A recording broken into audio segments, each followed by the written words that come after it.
Kena nggak sini?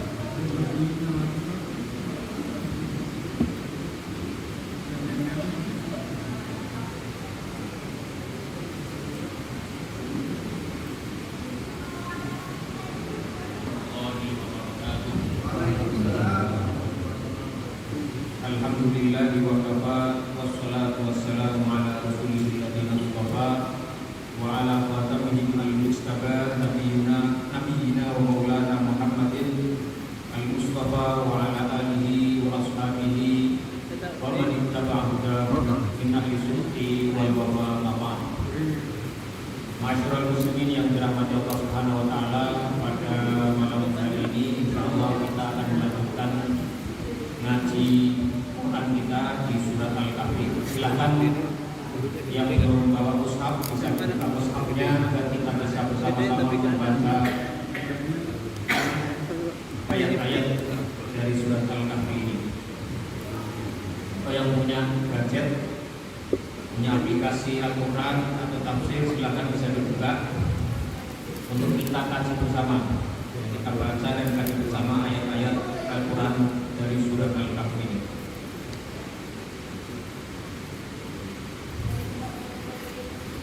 Pada pertemuan yang sebelumnya kita sudah membahas tuntas tentang ayat-ayat yang menjelaskan kisah Nabi Musa bersama salah satu dari hamba Allah yang soleh, yang itu namanya adalah Al-Khadir. Sekali lagi namanya Al-Khadir atau Al-Khidr. Orang Indonesia biasa nyebutnya Khidir, dotnya diberi kasar. Dari beberapa pertemuan sebelumnya, kisah tersebut sudah kita bahas dan sudah kita kaji faedah-faedah, pelajaran-pelajaran, nilai-nilai yang bisa kita ambil dari ayat tersebut, ayat-ayat yang menceritakan kisah Nabi Musa dan Al-Khadir atau Khidir. Nah, pada malam hari ini insya Allah kita akan masuk pembahasan tema baru, mulai dari ayat 83 sampai selesai. Kita tidak tahu nanti sampai ayat berapa, tetapi ayat yang ke-83 ini merupakan ayat yang berkisah tentang tema baru, yaitu kisahnya Dzulqarnain. Dzulqarnain ini merupakan kisah yang ketiga atau keempat. Kalau kita anggap kisahnya Shahibul Jannatain, pemilik dua kebun, itu sebagai kisah bukan sebagai masal, maka kisah Dzulqarnain ini merupakan kisah yang keempat dari surat Al-Kahfi. Di kisah yang pertama, kisah Ashabul Kahfi bercerita tentang fitnatuddin, ujian yang menimpa agama para anak-anak muda yang memegang teguh agama tauhid di hadapan raja yang lain. Kemudian yang kedua adalah kisah fitnatul mal, kisah fitnah harta, yaitu dua orang berteman, dua orang sahabat, di mana salah satunya adalah pemilik dua kebun, yang karena kepemilikan dua kebun itu sebagai perlambang kepemilikan harta yang luar biasa, justru membuat dia tidak mampu menghadapi fitnah itu, tidak mampu menghadapi cobaan itu, fitnatul mal, ujian harta. Kemudian kisah yang ketiga, yaitu yang sudah kita kaji pada pertemuan terakhir, yaitu kisahnya Nabi Musa bersama Khadir. Itu adalah kisah tentang fitnatul ilmi, fitnah tentang ilmu, ujian tentang ilmu. Dan kita sudah kaji semuanya. Nah, sekarang ini yang kisah yang keempat adalah fitnatus sulqah, fitnah kekuasaan, ujian kekuasaan. Kita akan lihat apakah kisah yang keempat ini aktornya aktor protagonis atau antagonis. Kita lihat. A'udzubillahi samii'il 'aliim minasyaitonir rajim. Ini ayat yang ke-83 kita baca ya. Wa yas'alunaka 'anil qarnain. Wa yas'alunaka, dan mereka bertanya kepadamu wahai Rasul. Mereka ini siapa? Para ahli tafsir ada yang menyebutnya mereka ini adalah ahli kitab, orang-orang Yahudi. Ada juga yang menyebutkan mereka itu adalah kaum musyrikin Mekah yang pernah berinteraksi dengan orang Yahudi, sehingga mereka mendengar berita kisah orang-orang terdahulu yang diceritakan oleh Nabi sebelumnya. Jadi mereka mendapatkannya melalui jalur wahyu. Maka mereka meminta orang-orang musyrikin ini untuk bertanya kepada Muhammad yang mengaku sebagai Nabi untuk menguji dia. Dia tahu nggak tentang kisahnya Dzulqarnain? Makanya wa yas'alunaka Andzil Qarnain. Mereka bertanya kepada wahai Nabi Muhammad Andzil Qarnain ini tentang Dzulqarnain. Orang yang bertanya itu biasanya berada dalam dua situasi yang berbeda. Ada orang yang bertanya memang karena tidak tahu dan dia ingin tahu maka dia bertanya. Ada orang yang bertanya itu karena dia ingin men-challenge, memberikan tantangan at-tahaddi kepada orang yang bertanya. Nah, dalam kasus ini pertanyaan mereka orang-orang musyrik di Mekah itu pertanyaan adalah pertanyaan tahaddi, pertanyaan tantangan pada Rasulullah SAW. Benar tahu nggak sosok yang mengaku Nabi ini tentang kisah Dzulqarnain, tentang kisah orang terdahulu yang itu diketahui dengan wahyu. Maka di sini kemudian Allah Subhanahu wa taala mewahyukan kepada Rasulullah SAW, "Qul," katakanlah wahai Nabi, katakanlah wahai Rasul, "Sa'atlu alaikum," akan aku bacakan, akan aku kisahkan alaikum kepada kalian. Minhu, tentang Dzulqarnain yang ditanyakan itu dzikra.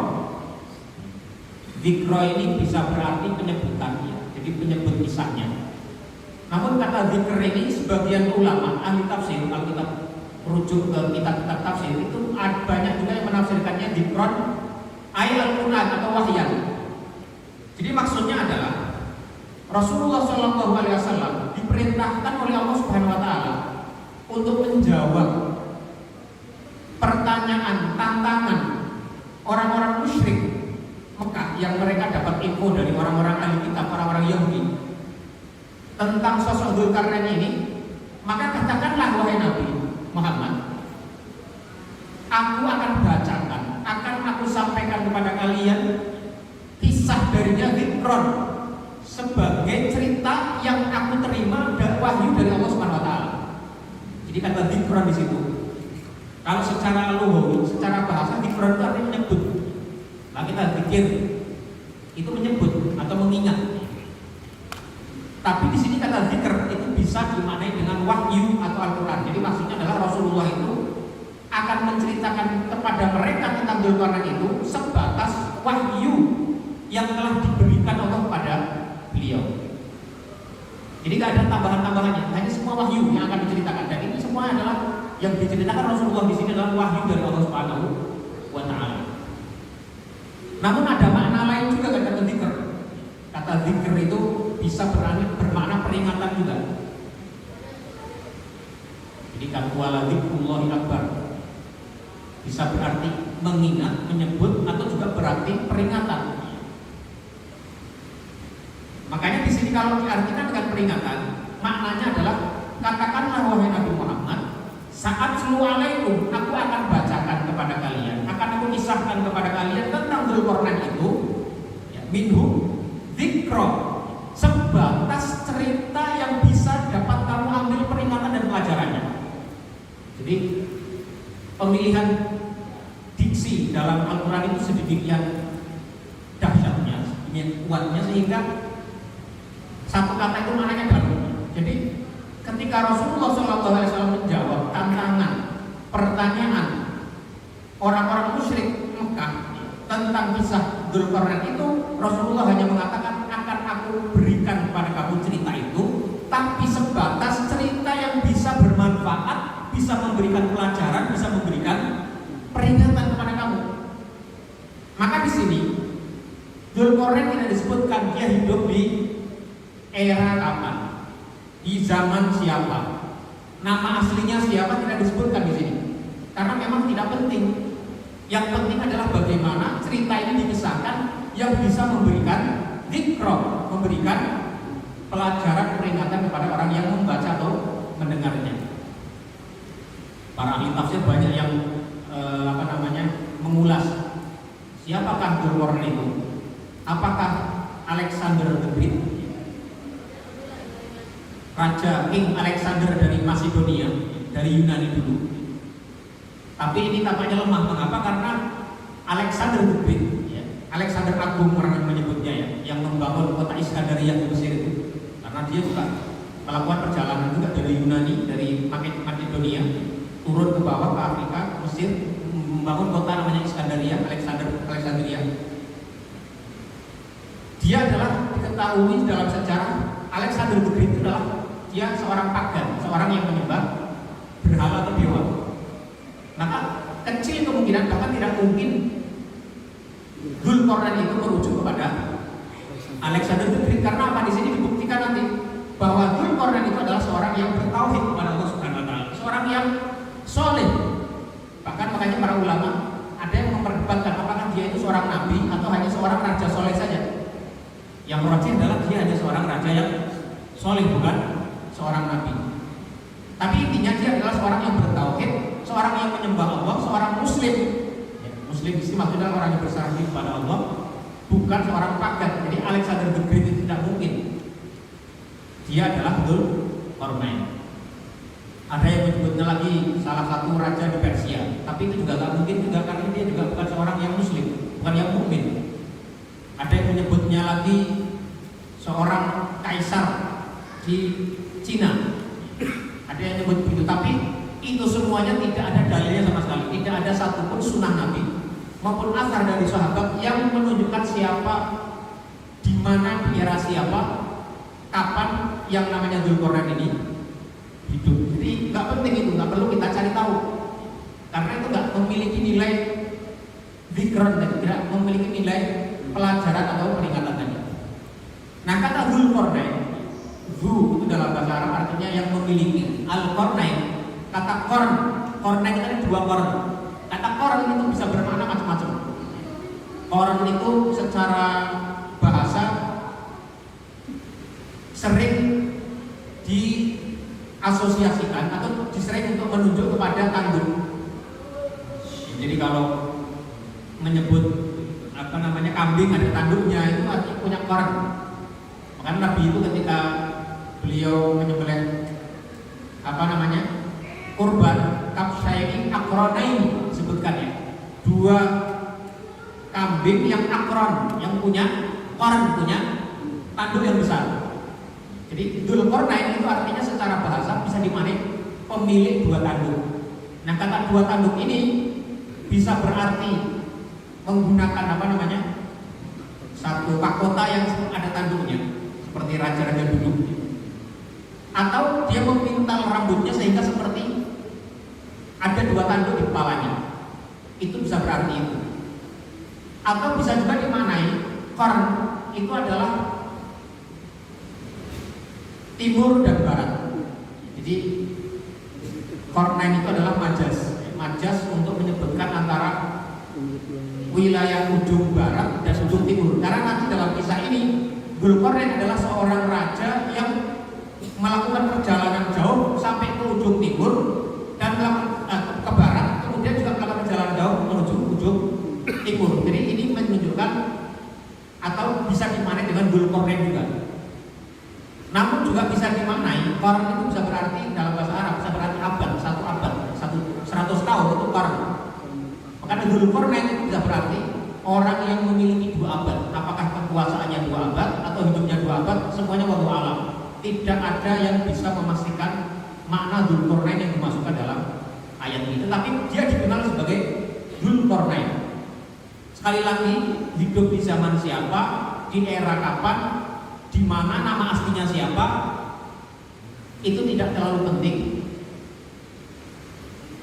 Yang diinginkan oleh wahyu ini untuk bercerita tentang Dzulqarnain ini. Saat selu alaikum minhu dzikra.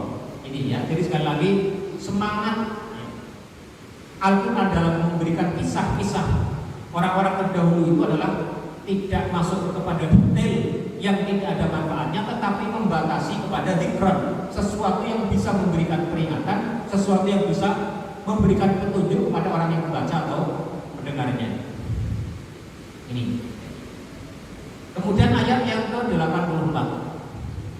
Inna, sesungguhnya kami, makanna lahu, kami telah memberikan kekuasaan, kami telah memberikan kedudukan lahu kepadanya, kepada Dzulqarnain fil ardi, di atas muka bumi. Jadi kekuatan itu yang dimiliki oleh raja yang bergelar Dzulqarnain itu adalah kedudukan, adalah kekuasaan, adalah kekuatan yang diberikan oleh Allah Subhanahu wa ta'ala. Jadi kekuasaan itu, kekuatan itu, jabatan itu adalah pada hakikatnya semuanya pemberian dari Allah Subhanahu wa ta'ala. Qulillahumma malikal mulki tu'til mulka man tasha'u wa tanzi'ul mulka mimman tasha'u. Qul, katakanlah wahai Nabi Muhammad SAW, lillahi, miliklah Allah, qulillahumma, ya. Katakanlah wahai Nabi Muhammad, Allahumma ya Allah, malikal mulki, zat yang memiliki seluruh kerajaan alam semesta ini.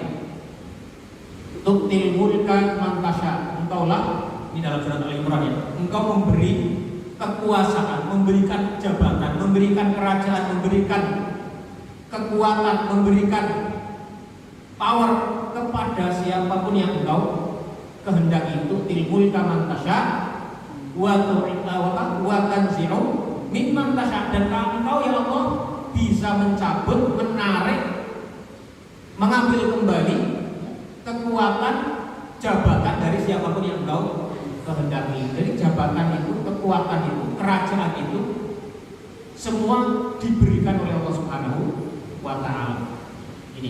Ini prinsip penting ya, yang harus kita pahami. Wa tu'izzu man tasya wa tudhillu man tasya, dan engkau memuliakan siapa-siapa yang engkau kehendaki, dan engkau juga bisa menghinakan siapa-siapa yang engkau kehendaki. Yang menarik dalam ayat tadi itu ya, Allah memisahkan antara mulk dengan izzah. Banyak orang yang diberi mulk, diberikan kekuatan, diberikan kekuasaan, diberikan kerajaan, diberikan kejabatan, tapi Allah tidak berikan izzah kepada dia. Allah tidak berikan kemuliaan kepada dia. Ada orang nggak punya jabatan, tapi Allah muliakan dia. Tapi ada juga Allah berikan kekuasaan, jabatan kepada seseorang, tapi dengan jabatan itu Allah justru menghinakan dia juga. Tu'izzu man tasya wa tudhillu man tasya. Ada orang, ya itulah, kita bisa cermati sendiri dalam kehidupan kita sehari-hari. Bagaimana ada orang punya jabatan, malah masuk kerangkeng. Ada orang yang punya jabatan, malah Allah muliakan. Ya itulah ya. Tu'til mulka man tasya wa tanzi'u mimman tasya wa tu'izzu man tasya wa tudhillu man tasya, dia tinggal khair, di tangan pula segala kebaikan itu. Ini kembali ke ayat 84 surat Al-Kahf. Inna makanna lahu fil ardi, sesungguhnya kami, kata Allah ya, telah memberikan kedudukan, memberikan tamkin. Tamkin itu memberikan kekuatan, kekuasaan yang benar-benar mapan. Tamkin itu namanya. Jadi benar-benar mapan ya. Kekuasaannya benar-benar solid. Wa atainahu, dan kami telah memberinya atau memberi kepadanya, kepada Dzulqarnain, min kulli syai'in, dari segala hal yang untuk mencapai sesuatu, sebab. Jadi Allah Subhanahu wa ta'ala memberikan sebab-sebab kepada Dzulqarnain untuk meraih sesuatu yang diperlukan atau yang diinginkan. Kata sabab itu artinya secara dalam adalah tali aslinya ya, asli dari makna kata sabab itu adalah tali yang bisa menghubungkan sesuatu kepada satu hal yang lain, sebut sabab. Makanya dalam sebuah hadis ini diriwayatkan oleh Ibnu Hibban dalam sahihnya, hadisnya derajatnya minimal hasan ya. Rasul pernah mengatakan ya, inna hadzal qur'ana sababun, sesungguhnya Al-Quran ini kata Rasulullah adalah sababun, tali, seutas tali. Quran ini adalah seutas tali. Tarfuhu biyadillah, yang ujung satu dari tali itu biyadillah, berada di tangan Allah Subhanahu wa taala. Wa tarfuhu al-akhar bi aydikum, dan satu ujung utas tali tadi berada di tangan-tangan kalian semuanya. Fatamassaku bihi, maka berpeganglah kalian sekuat-kuatnya dengan tali itu. Falan tadillu wa tahliku walan tahliku abada. Dan kalau kalian berpegang teguh dengan tali tadi itu, falan tadillu, kalian tidak akan sesat, walan tahliku, dan tidak akan binasa abada, selama-lamanya. Jadi Al-Quran ini oleh Rasulullah diibaratkan seutas tali. Tarfuhu biyadillah, yang ujung satunya di tangan Allah, yang ujungnya lagi satunya di aidikum, ada di tangan kita semuanya. Jadi kalau kita menyambung, ada koneksi langsung tali dengan Allah Subhanahu wa taala, ya ini kembali ke sini.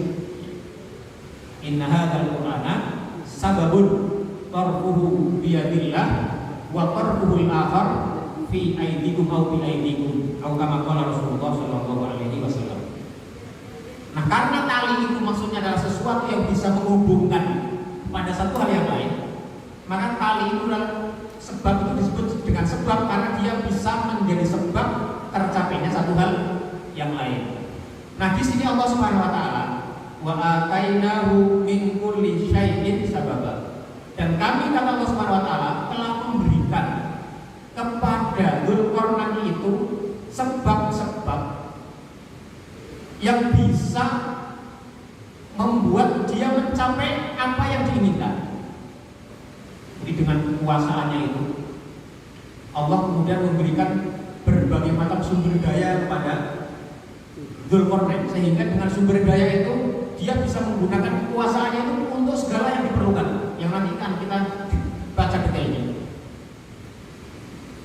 Sebagian mufasir, bahkan ada riwayat dari Ibnu Abbas, kata sabab itu bisa diartikan ayat al-ilm. As-sabab ayat al-ilm. Sebab yang dimaksud dalam ayat ini menurut Ibnu Abbas, salah dalam satu riwayatnya, itu adalah al-ilm. Karena apa? Ilmu itu menjadi salah satu hal yang paling penting yang bisa menyampaikan seseorang kepada tujuan dan maksudnya. Jadi sekali lagi, banyak para mufasir, bahkan dalam satu riwayat itu Ibnu Abbas itu mengatakan sabab di sini ilmu, ya, bahwa sebab di sini maksudnya adalah ilmu. Jadi Allah Subhanahu wa taala telah memberikan kepada Dzulqarnain ilmu, pengetahuan yang bisa membantu atau memfasilitasi tercapainya maksud-maksud dan tujuan yang ingin dicapai oleh Dzulqarnain ini. Nah, ma'asyiral muslimin rahimakumullah, ya, ayat ini juga memberikan makna juga bahwa wa atainahu min kulli syai'in sababa, bahwa Allah memberikan sebab-sebab kepada Dzulqarnain. Itu artinya apa? Dzulqarnain itu seorang raja yang memiliki kekuasaan luar biasa, yang sangat powerful. Dia bisa menaklukkan ke ujung barat sampai tempat terbenamnya matahari, ke ujung timur sampai tempat terbitnya matahari.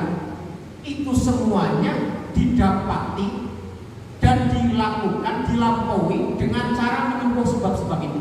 Bukan khawarikul adat, bukan sesuatu yang di luar hukum sebab akibat. Jadi ada sebab, ada akibatnya. Orang kalau mau lulus ya harus belajar yang rajin. Orang kalau mau mendapatkan rezeki harus bekerja. Orang kalau mau sukses ya harus bekerja dengan lebih baik. Itu semua adalah sebab dan musababnya. Dan hukum-hukum Allah itu ditentukan dengan sunatullah yang seperti itu, ada sebab, ada musabab. Dan Allah Subhanahu wa taala di sini ingin menegaskan bahwasanya Dzulqarnain dengan kekuasaan yang sangat luar biasa itu semuanya dilampaui dengan mengambil hukum sebab akibat, mengambil hukum sebab musabab, bukan khawarikul adat, bukan sesuatu yang di luar nalar, bukan sesuatu yang di luar kebiasaan manusia. Makanya di sini fa'at sababa. Maka dia pun menempuh salah satu jalan dari jalan yang Allah berikan kepada dia. Sekali lagi di sini kata sabab, meskipun sebagian mufasir ya, termasuk Ibnu Abbas dalam satu riwayatnya menyebut sababun ay al-ilm, ya, bahwa yang dimaksud sebab adalah ilmu, tapi sebab di sini bisa dimaknai secara umum. Segala hal bisa dimaknai di situ. Bisa kekuatan fisik, bisa kemampuan teknik. Nanti akan kita lihat betapa ketinggian teknik Dzulqarnain dalam membangun dinding tembok misalnya. Kemudian bisa juga kekuatan tekad, bisa juga pasukan yang kuat, dan seterusnya. Semua sebab-sebab yang bisa mengantarkan kepada tujuan itu disebut dengan sebab yang Allah berikan kepada Dzulqarnain, dan Dzulqarnain itu kemudian mencapai tujuan-tujuan dia itu semuanya dengan hukum sebab musibah faat sababa. Maka dia pun menempuh salah satu jalan, salah satu sebab yang Allah berikan kepada dia ini. Faat sababa.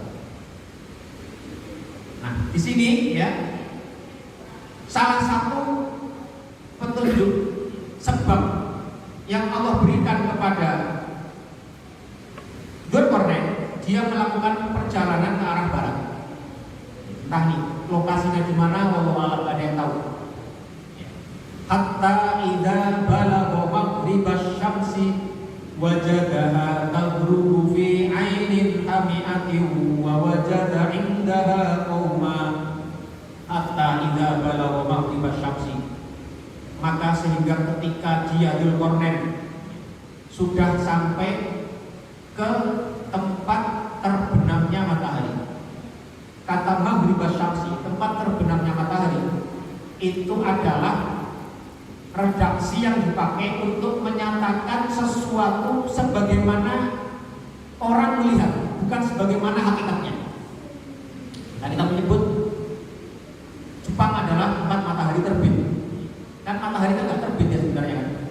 Ya ada di atas terus, ada putaran rotasi bumi dan rotasi matahari, tapi tidak terbit dalam arti datang itu enggak.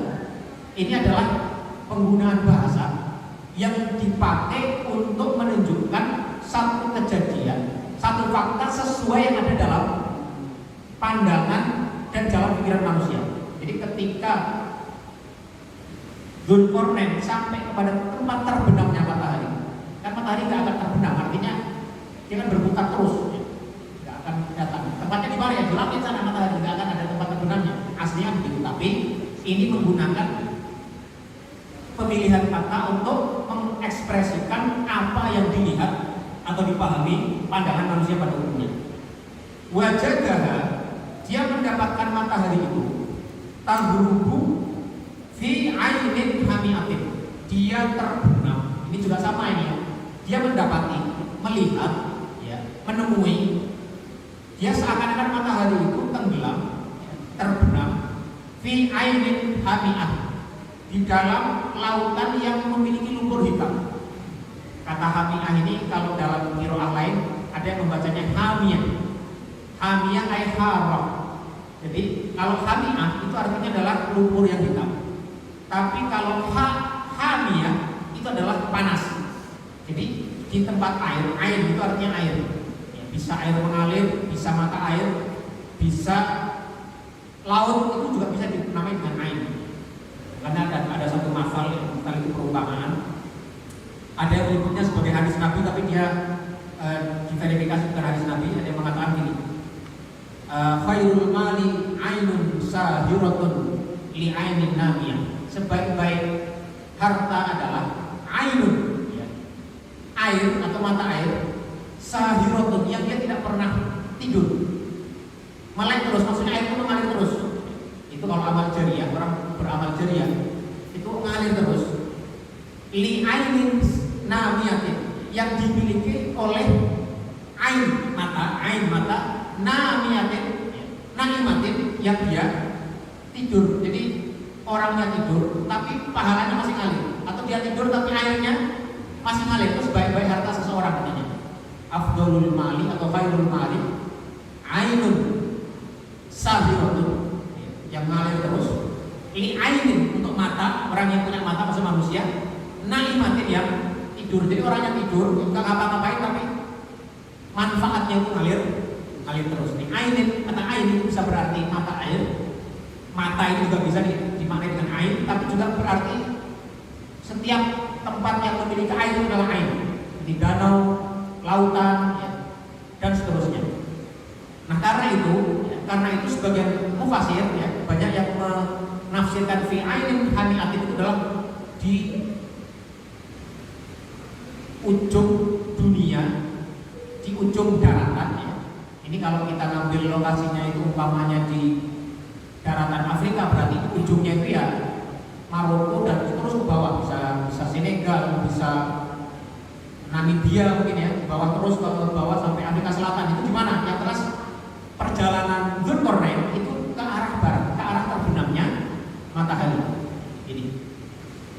Nah biasanya kalau orang jalan terus ke barat tanpa henti sampai ujung, maka dia akan bertemu dengan samudra Atlantik, di mana di situ nanti matahari kelihatan terbit. Kalau kita ke laut, misalnya di laut mungkin laut yang menghadap ke barat, kita bisa lihat matahari seakan-akan dia tagrubu fi ainin, masuk ke dalam air itu. Ini sekali lagi redaksi dipakai untuk menggambarkan apa yang dilihat manusia, bukan untuk menggambarkan hakikat yang terjadi.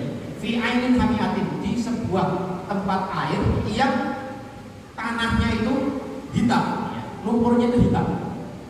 Kalau menggunakan qiraah yang lain, fi ainin hamiatin, di satu tempat air yang airnya itu panas. Di mana tempatnya? Wallahu a'lam bishawab. Wa wajada indaha qauma, dan Dzulqarnain di situ mendapati satu kaum. Kaum ini dimaknai sebagai kaum yang bukan bangsa yang soleh, bukan bangsa yang bagus, bukan bangsa yang baik, tapi bangsa yang zalim. Karena itu nanti ayatnya, kulna, kami katakan kepada Dzulqarnain. Ini kami katakan ini maksudnya adalah alhamdulillah, kami mengilhamkan kepada Dzulqarnain. Ya Dzulqarnain, Allah maksudnya yang mengatakan ini ya. Ya Dzulqarnain, wahai Dzulqarnain, imma an tu'adziba, engkau bisa mengambil opsi untuk menghukum mereka, karena mereka adalah orang-orang yang zalim, orang-orang yang kufur, orang-orang yang melakukan aniaya. Wa imma an tattakhidha fihim husna, atau engkau bisa mengambil satu langkah ya, fihim, untuk melakukan terhadap mereka husna, yang baik-baik, berbuat baik kepada mereka. Jadi karena Dzulqarnain ini seseorang yang Allah Subhanahu wa taala berikan ujian kepada dia dengan kekuasaan. Tapi dengan kekuasaan itu ternyata beliau lulus mendapatkan ujian itu, sehingga beliau bisa menggunakan kekuatan itu untuk mematuhi perintah Allah Subhanahu wa taala, untuk menyebar keadilan, untuk menebar kebaikan, untuk menebar dakwah kepada Allah Subhanahu wa taala. Maka ketika ketemu dengan satu bangsa, satu kaum, satu kelompok, satu komunitas masyarakat yang mereka zalim, buruk perilaku dan buruk iman mereka, maka diberikan opsi kepada Dzulqarnain, imma an tu'adziba, kamu boleh mengazab mereka, memerangi mereka, bahkan kalau perlu membunuh mereka, kalau mereka juga memerangi kamu. Wa imma an tattakhidha bihim husna, atau kamu bisa mengambil satu langkah yang lebih baik lagi, tidak melakukan itu semuanya. Qala, Dzulqarnain mengatakan, amma man zalama fasawfa nu'adzibuhu, maka adapun orang-orang yang berbuat zalim, fasawfa nu'adzibuhu, maka kami akan menghukumnya. Jadi seorang pemimpin yang baik seperti Dzulqarnain itu, ketika mendapati ada pelanggaran hukum, dia akan melakukan law enforcement, melakukan penegakan hukum secara tegas, memberikan sanksi kepada orang-orang yang berbuat zalim, memberikan hukuman kepada orang-orang yang melakukan pelanggaran. Ini profil Dzulqarnain seperti itu ya. Fasaufa nu'adzibuhu. Tetapi yang menarik, masyaallah muslimin yang dirahmati Allah Subhanahu wa taala, Allah menggunakan kata fasaufa nu'adzibuhu. Saya akan menyiksa mereka atau menghukum mereka. Kata saufa itu dalam bahasa Arab dipakai untuk menunjukkan satu kejadian atau satu perbuatan yang akan datang dengan adanya jeda. Jadi litakid ma'at tarofi ya. Jadi untuk melakukan satu hal yang akan datang tapi dengan ada jeda. Beda kalau tidak menggunakan saufa, misalnya fanu'adzibu, maka saya akan langsung mengazabnya. Tapi dengan mengatakan fasaufa nu'adzibu, seakan-akan ayat ini memberikan pelajaran bahwasanya Dzulqarnain itu ketika dia ingin memberikan hukuman yang keras kepada orang yang melanggar, dia akan memberikan jeda dulu. Orang ini mau bertaubat apa tidak? Orang ini mau memperbaiki diri dulu apa tidak? Orang ini mau berhenti dulu menghentikan kejahatannya atau tidak?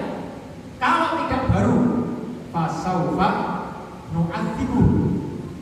Ini ya, betapa bijaknya Dzulqarnain sebagaimana dikisahkan oleh Al-Quran dengan cara tata bahasa yang luar biasa dahsyat. Tsumma yuraddu ila rabbih fayu'adzibuhu 'adzaban nukra. Kemudian dia tentu akan dikembalikan kepada Rabbnya, kepada Tuhannya. Fayu'adzibuhu 'adzaban nukra, maka Allah akan mengazabnya dengan azab yang sangat keras. Jadi azab akhirat itu akan jauh lebih pedih, akan jauh lebih keras dari apa yang ditegakkan oleh Dzulqarnain. Ini. Tsumma yuraddu ila rabbih fayu'adzibuhu 'adzaban nukra. Wa amma man amana wa amila sholihan falahu jazaa'anil husna ya. Dan adapun orang-orang yang beriman wa amila sholihan dan beramal soleh, iman dan amal soleh adalah satu kesatuan yang tidak bisa dipisahkan. Orang bilang beriman tapi tidak beramal soleh, maka imannya tidak sempurna. Orang beramal baik, berbuat baik tapi tidak beriman, tidak memaksudkan amal baiknya untuk Allah, tidak akan ada gunanya. Maka al-iman wal amalu soleh itu adalah dua muka mata uang yang tidak bisa dipisahkan. Wa amma man amana wa amila sholihan falahu jazaa'an al-husna. Falahu jazaa'anil husna, maka baginya mendapatkan pahala yang terbaik. Jadi orang-orang yang beriman, orang-orang yang berbuat baik, orang-orang yang bertobat dari kaum tadi, kaum yang zalim, kaum yang buruk perilaku tadi, kalau mereka kemudian bertobat dan beriman dan beramal baik, falahu jazaa'anil husna, maka dia urusannya itu nanti dapat kebaikan dari Allah Subhanahu wa taala. Balasan yang terbaik ada di sisi Allah Subhanahu wa taala. Dan saya, kata Dzulqarnain, baru ini balasan saya di dunia.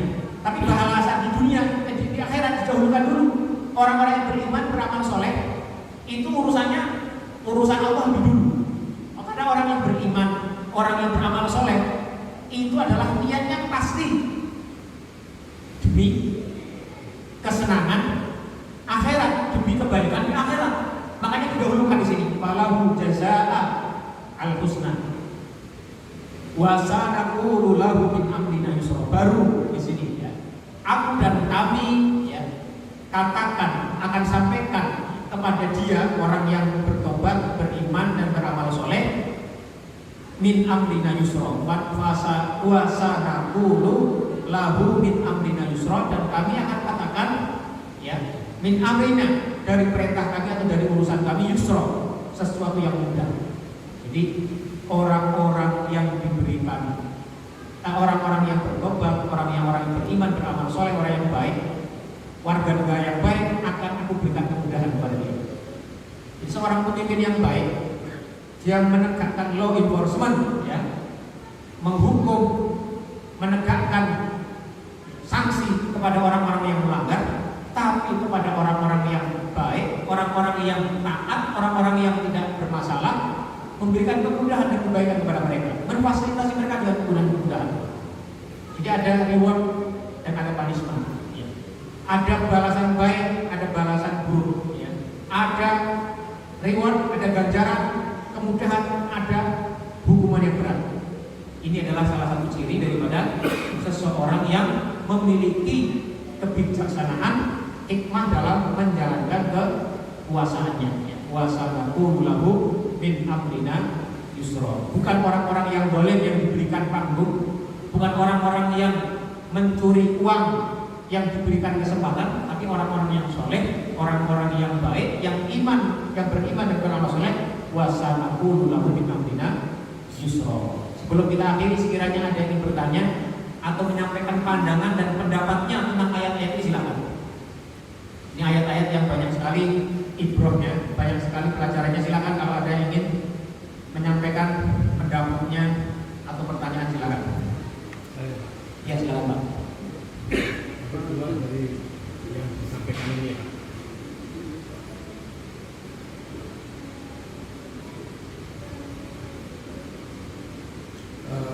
tadi sempat disebutkan amal jariah yang mengalir.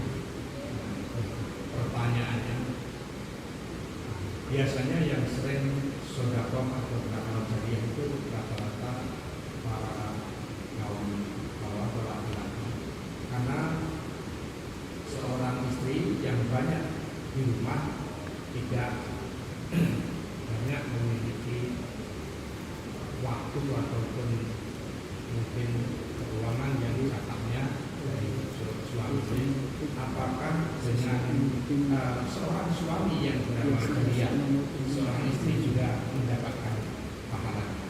Itu saja Pak. Terima kasih. Untuk keluarganya, tidak hanya istri tapi anak dan istri dan anak. Terima kasih. Pada dasarnya sebuah amal soleh itu adalah untuk orang yang melaksanakannya, kecuali jika memang dia meniatkan untuk itu. Jadi kalau kita berwakaf atau beramal jariah atau bersedekah jariah atau melakukan apapun kebaikan, kalau kita ingin niatkan ya, orang lain mendapatkan pahala daripada amal baik kita, itu juga memungkinkan. Makanya ihdaus thawab, menghadiahkan pahala, itu menurut jumhur ulama dimungkinkan.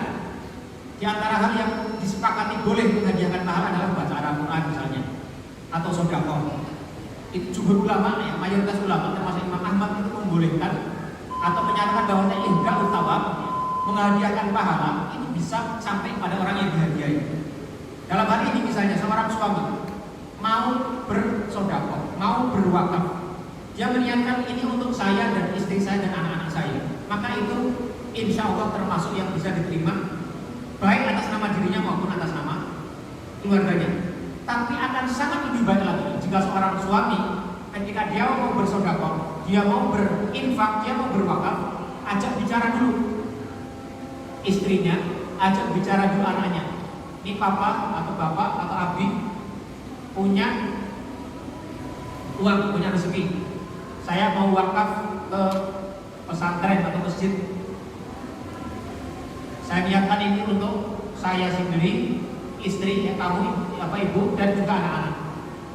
Jadi mereka juga ikut berniat juga, itu lebih utama lagi, dan mereka bisa sadar itu dan sekaligus memberikan pelajaran kepada mereka. Tapi sekiranya pun tidak, sekiranya si orang pemberi sedekah itu meniatkan untuk orang lain, orang tuanya sudah meninggal, istrinya, anaknya, insya Allah termasuk amal soleh yang bisa membuat satu amal soleh yang diperserikatkan pahalanya. Sebagaimana Rasulullah SAW ketika beliau menyembelih kurban itu kan beliau mengatakan hada li wa ahli wa hada li ummati kan. Ada satu kambing yang beliau sembelih untuk beliau dan keluarganya, satu kambing lagi beliau sembelih untuk umat beliau. Artinya ini dibolehkannya memberikan amal soleh itu untuk orang lain, termasuk kita baca Al-Quran. Kita baca Al-Fatihah, kita hadiahkan itu bacaan kita untuk fulan dan fulan. Ini mayoritas ulama membolehkan, meskipun ada juga yang mengatakan Itu tidak bisa. Kenapa? Ada ayat yang mengatakan wa allaisa lil insani illa ma sa'a. Dan sungguh tidaklah bagi seseorang itu kecuali apa yang telah dia usahakan. Dari ayat ini sebagian ulama mengatakan nggak bisa, hadiah pahala itu nggak ada. Tapi mayoritas ulama memang bisa. Nah kalau kita mau keluar dari khilaf itu, tadi kalau kita mau beramal soleh, kita mau berinfak, kita mau berwakaf, kita mau beramal jariah, ajak bicara istri kita. Nih ada uang, kita mau infakkan, yuk kita sama-sama niatkan. Ini amal jariah dari kita berdua, atau kita berdua bersama anak-anak. Mau amal suami. Sudah ya. Yang lain? Kalau nggak ada, kita cukup sekian karena sudah ada isya. Mudah-mudahan ada manfaatnya. Yang benar semuanya dari Allah Subhanahu Wa Taala. Sementara yang salah itu adalah karena kebodohan saya sendiri. Aku lupa lihada wa astagfirullahi wa lakum wa sallallahu ala nabiyyina Muhammadin wa ala alihi wa sahbihi wa sallam tasliman katsira. Subhanakallahumma wa bihamdika asyhadu an la ilaha illa anta astaghfiruka wa atubu ilaik. Wassalamualaikum warahmatullahi wabarakatuh.